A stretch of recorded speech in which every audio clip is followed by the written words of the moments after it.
All right, everybody. So I had a couple extra minutes this morning, so I had some of these bagels sitting around that are vegan, and I went ahead and put them in the toaster, and then I put some of this Tofutti Better Than cream cheese on top. So I actually have them in a paper towel right now. I'm going to wrap them up and take them with me in the car because although I'm early, I'm not like super early this morning, but I had enough time to make myself some breakfast. So this is going to be my breakfast, and I will see you at lunch.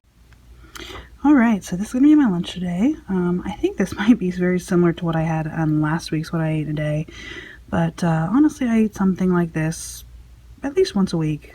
So I have some celery and carrots. It's my favorite vegetables. Grapes, besides strawberries, are my favorite fruit.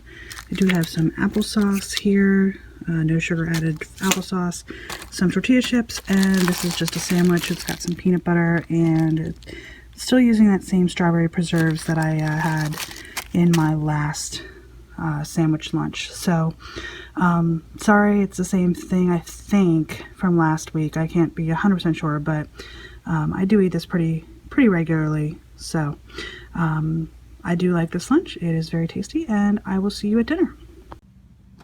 Okay, so for dinner tonight, I'm going to be having this. This is the Gardein fishless fish fillets, and then some spaghetti with like a garlic butter pepper sauce that John made for dinner. I'm also going to throw some of the cauliflower and broccoli on my plate that we have over here. So I'm going to have the fishless fish, the pasta, some broccoli and some cauliflower, and then I'm also going to, probably for dessert, just throw a little bit of this unsweetened applesauce on my plate and eat a little bit of that for desserts. This is going to be it. Like I said, I'm going to throw a couple scoops of the broccoli and cauliflower on top of my pasta here and cut it up and eat this fishless fish and my applesauce for dessert. So I hope you enjoyed this What I Ate in a Day, and we will see you next time on Omni's Eat Vegan.